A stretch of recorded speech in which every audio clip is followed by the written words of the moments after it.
नमस्कार मंडळी. तर आज मी बनवणार आहे चहासोबत खाण्यासाठी मठरी खारी. तर त्यासाठी अर्धा किलो मैदा घेतला आहे. मैदा छानपैकी चाळून घ्यायचा, म्हणजे काही गुठळ्या कचरा राहणार नाही. तर छान आता मैदा चाळून घेतला आहे. अर्धा किलोमधला थोडासा मैदा बाजूला ठेवला आहे, 2-3 चमचे. तर आता या मैद्यात मस्त जिरे, ओवा टाकून घेऊया. चवीनुसार मीठ टाकायचं आणि थोडीशी पिठी साखर टाकायची. पिठी साखरेमुळे कलर हा एकसारखा येतो, छान येतो आणि थोडासा त्या मठरीमध्ये स्वीटपणा पण येतो, जसं आपण बाहेरून आणतो तशी. आता तेल टाकून घेऊया आणि 1 चमचा तूप टाकायचं. खूप छान बनते ही रेसिपी, तुम्ही नक्की बनवून बघा. पहिल्यांदा जरी बनवत असाल तरी ही रेसिपी तुम्हाला येणार, नो फेल रेसिपी आहे. तर सर्व तेल, तूप सर्व पिठाला चांगलं चोळून घ्यायचं. चांगलं पीठ आधी सुकंच. आता सर्व साहित्य एकजीव झालं आहे. आता पाणी थोडं थोडं टाकून मस्त घट्टसर गोळा मळून घ्यायचा.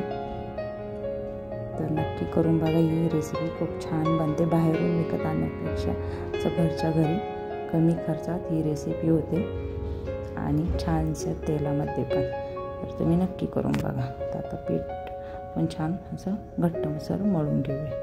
चॅनलवरती जर नवीनच असाल तर चॅनलला अजून जर सबस्क्राईब केले नसेल तर नक्की सबस्क्राईब करा आणि शेजारचं बेल आयकॉन पण क्लिक करा, म्हणजे जेव्हा मी नवीन रेसिपी टाकेल तेव्हा त्याचं नोटिफिकेशन तुम्हाला मिळेल. आता 1 चमचा तूप टाकलं आहे. त्या तुपात मस्त हा गोळा पिठाचा मळून घ्यायचा, छानपैकी मऊ करायचा. मळण्याची प्रोसेस ही थोडी जास्त आहे, पण रिझल्ट पण छान येतो. लेयर पण खूप छान पडतात. तर आपलं पीठ मळून झालं आहे. तर 15-20 मिनिटे मुरवण्यासाठी बाजूला ठेवून देऊया.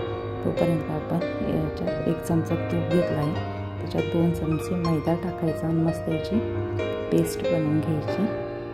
हे आपल्याला आपण जी खारीची चपाती करणार आहोत त्यासाठी हा साठा बनवून घेतला आहे. आता हे सर्व पीठ मळून घेऊया. तुम्ही याला खारी म्हणू शकता, मठरी म्हणू शकता. खूप छान बनते ही रेसिपी, तर नक्की बनवून बघा. आता 1 चपातीच्या आकाराचा मस्त उंडा घेतला आहे आणि आता पातळसर याची छानपैकी पोळी लाटून घेऊया. सुक्या पिठात मस्त घोळून घ्यायचा आणि पातळसर पोळी लाटायची अशा पद्धतीने.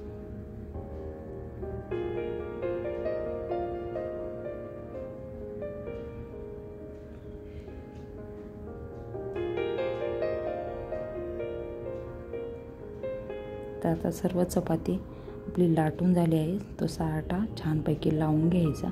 तुम्ही 1-2 चपाती बनवून एका वेळ ठेवून पण बनवू शकता, पण ही प्रोसेस पटपट होते. तर घाई गडबडीत तुम्ही सुद्धा हे बनवू शकता. तुम्ही या मठरी प्रवासाला नेऊ शकता, महिनाभर स्टोअर करू शकता, एवढ्या छान बनतात. तर नक्की बनवून बघा. मुले पण स्कूलमधून आल्यावर काहीतरी खायला मागतात, असे छान छान पदार्थ त्यांना घरगुती तुम्ही देऊ शकता. खूप छान बनतात हे पदार्थ. तर आता साठा लावून झाला आहे, सुक्कं पीठ टाकलं आहे. आता याचा मस्त टाईट रोल बांधून घेऊया आपण. रोल हा टाईट बांधायचा, म्हणजे सुटला नाही पाहिजे.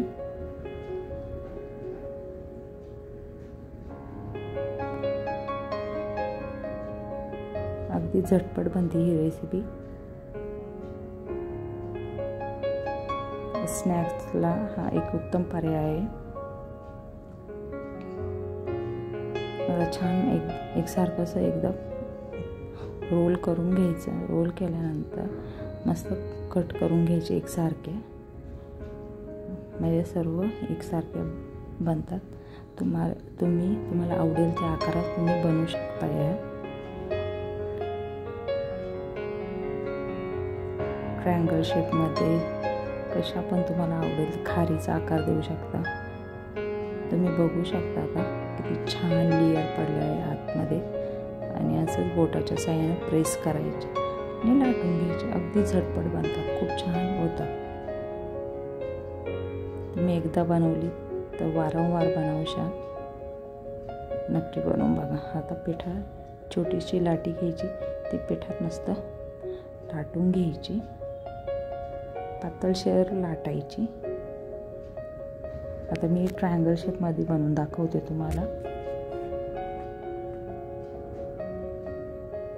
आता पुरी मस्त लाटून झाली पातळसर, अशी फोल्ड करायची आणि याला असा समोश्याचा आकार द्यायचा. तुम्ही जर एकदा ही बनवली तर तुमची मुलंही खूप खुश होतील. एवढी छान त्यांना खरं पटणार पण नाही का घरी बनवली आहे. नक्की करून बघा. आता छान लाटून घेऊया एकदम मस्त. आणि इकडे मी आता कढईमध्ये तेल गरम होण्यासाठी ठेवलं आहे. तेल छान गरम पाहिजे. थंड जर असेल तर तेल पकडणार. आपली मटरी मीडियम फ्लेमवर ही प्रोसेस सगळी करायची. हाय फ्लेमवर करायची. हाय फ्लेमवर केली तर वरतून लाल होईल आणि आतून कच्ची राहील. तर मीडियम फ्लेमवरच ही प्रोसेस सर्व करायची. तर आता सर्व मटरी आपण तळून घेऊया. तर तुम्ही बघू शकता किती छान अशा फुगून वरती आल्या आणि इतके छान लेअर पडले आहे. बघू शकता तुम्ही. तर नक्की करून बघा.